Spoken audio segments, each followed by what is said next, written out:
kind of find myself have three trajectories in life, one of which is very important for me is the feminist discourses and education of women and girls and art. I am an artist. I don't know whether I was born an artist, but I know that I was born into a family of designers, and it was really difficult in our house to even talk about art because everybody has different views. So, but still, my earliest memory, like childhood memory, is about art, and it's about the way I do art, which is one day, me and my brother, who is a designer right now, and it's one of the top ad agencies in Istanbul, and found ourselves like painting the walls and sticking stamps on the walls of our house with my mother's lipstick and father's stamp collection. And then it was like very early in the morning. We were, waking up terribly early and being messy and screamy. And then my mother woke up and started screaming, and I didn't understand why she was screaming, and we were like kind of punished. But these guys were designers and artists, and they were like terrified of the walls and the floor and our bodies. And then I thought that because they were terrified, because we messed up the house. But now I'm thinking it wasn't about the house, it was about my mother's lipstick. Probably she was screaming about that, and it was a horror story, like gore and red lipstick all over the house and mess. But then I quit drawing to the walls, and then I forget about it until I kind of grow a little bit older. And when I decided that I was very interested in the arts and wanting to become a painter, and I talked to my family, and we were going to art galleries and stuff like that all the time. And then they were very supportive. They were very supportive ever since. I'm so blessed to have such parents. But unfortunately, not all parents think that their child should become artists or even designers because there's no money in it. Oh yes, I knew that, but when I decided to become a painter, I know that I have to support myself, and when I entered one of the best schools in Turkey, which is Kadir University, with a scholarship of fine arts, the second year or so I thought that, okay, I'm good at painting and arts and stuff, but I need to support myself. What do I do? Okay, then my friends, my classmates, always asking me about, before finals and midterms, they want a little lecture from me to get together and talk and chat. I was describing the images and art history, visual culture stuff, and then I thought that everybody was asking, so I think I'm good at it. No, but I want to be an academician. Okay, arts academy, and with that in mind, I started off and after my graduation, which I was the top of my class, graduated first in my year. Then I started my MFA at, again, Kadir University. Then I graduated from there and then moved on to my PhD in Kadir University. So while I was doing my PhD, I was starting to get interested in the feminist discourses and, like early feminism, late feminism, French feminism, American feminism, and all these stuff guided me to the way of the idea of performance. And I was very involved in performance then. And the first performance, the idea of performance, come with the idea of what Yves Klein did, anthropometries, which is quite shocking as an image. And I'm very interested in communication, design, and image, and how images work.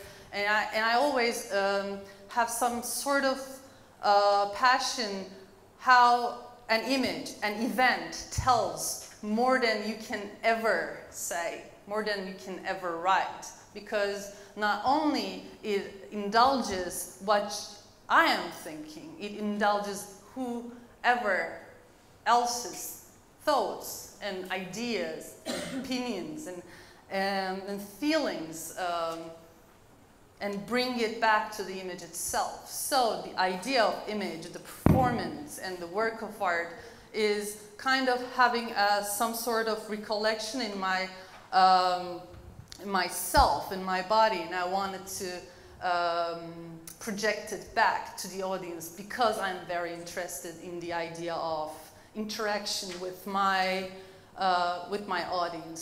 Just painting or just creating art, an object, isn't enough for me. I want this kind of interaction with my audience. And then, you know, like, of course, these are my influences. I'm just, you know, like, showing them to you. So the times when I discovered performance, the times when I discovered these artists, and especially Marina and Milei's Imponderabilia, which is about space, about genders, about performance, about the world we are living in. And this image taught me more than I can even read in a book. So these are my inspiration, and of course there are other factors in my life, which are my professors, such as, you know, I cannot help mentioning his name because he was with me since I was since I was a freshman. Professor Hasan Bülent Kahraman was my hero, and he was always a sportive person in my life, and I kind of have kept him as a role model for my students. Whatever he gave me to become successful in life, not only as an artist, but also as an educator, I am trying to provide this encouragement and generosity to my students as well. And this is Jana Starbeck's Defense, which is another performance work, which I am very inspired with. So when I started, these are not only when I start art as an art object, but I start with an idea, a concept.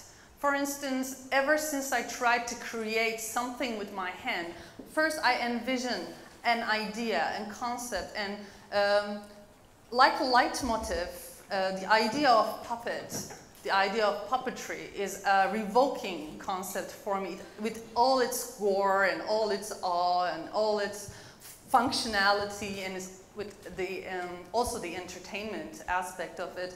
I believe that, you know, the puppets are special creatures with a word of mouth that cannot be reduced to humanity, but they are somehow the, you know, like the projections of humanity, where, you know, they have an enormous amount of freedom of speech, freedom of act that we don't have. So this creates, in my conception, the idea of puppet is always, you know, it's an uncanny concept. It always comes and goes within my work. But what I generally use the idea of puppet or the idea of toy in my work as like, these are body parts, which is from one of my exhibitions at Akbank Art Gallery in Beyoğlu, Istanbul. And I want, for instance, my audience to interact with it, play some tunes, or tell my body parts, the toys and dolls that I've been creating, and to sit on it. And, you know, I think this little kid had the most fun of it. And also I do other kind of, like, very formalist idea of performance, such as the ones that I've been showing you at the very beginning of the lecture, like Joseph Beuys and Jana Starbeck. And my performance is about my body, about my being a woman, and it's about the space I'm in. I'm of course having, like, I'm not thinking that I have two careers, an artist and an educator, because I think they're bound up together. And I'm also a feminist, and three of them bundle up. And when I do a work and forcefully throw this ball to my viewers, then whatever the viewer understands, he or she throws it back at me. And I welcome all kinds of interaction. I don't think there is good or bad. Interaction is interaction, just like my mom screamed at me when she saw that, you know, gore on the walls and everything. So, and I always, like most people do, like as hobbies or my work, like drawing, painting, you know, sewing. I sew all my, you know, clothes and all my paraphernalia, everything, or reading, writing, and I'm also like an educator and research. Now I have to publish, you know, academy is about publish or perish, so I don't want to be perished, and I'm like a kind of a productive person. I don't know where do I find this energy, but something, you know, like bothers me, and especially I have a similar cause with Melek, like, you know, the education of women and girls in Turkey, as well as all parts of the world. And some part of it, like, I want to make a difference, but I wanted to make it on my own terms, not anybody else's. I'm kind of independent that way, but still I need to produce. And when I need to produce, I need to you know, like enter in the realm of business and management and all those frightening areas of life. Back to performance, and you know, like I'm all over the floor. I'm in the space, on the space, with the audience. But what I always want from my audience is to share a moment. Just a moment is enough for me.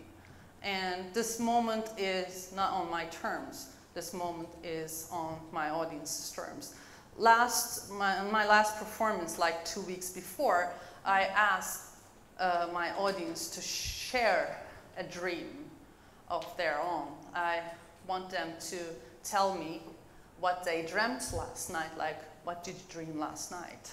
And if and when they tell me what they dreamt, I process it in my own body and voice and reflect it back in a way that what that dream might be. So all my work is kind of like sound oriented, image oriented, but always in a performative sense, and always within with a sight of a vision, or at least a participation of some kind of my audience. Without the audience, there won't be any art. This is another view, and of course, like, the puppets come up. I mean, being a woman, or being a woman artist, being an artist in general is difficult. Being even a woman artist is somehow deliberately welcomed in our society, but only if you do the right kind of works. I like to do a little bit nasty stuff, so I always, you know, apart from the puppet and apart from the reams, I always question what's clean and what's dirty, and of course this is my medium. This is where I do things. So I mean, and if there is a body, especially if that's a woman, the dirty and clean means something else. So this is kind of a feminist discourse. My body discourse, my performance is coming up as a whole, and I find it not only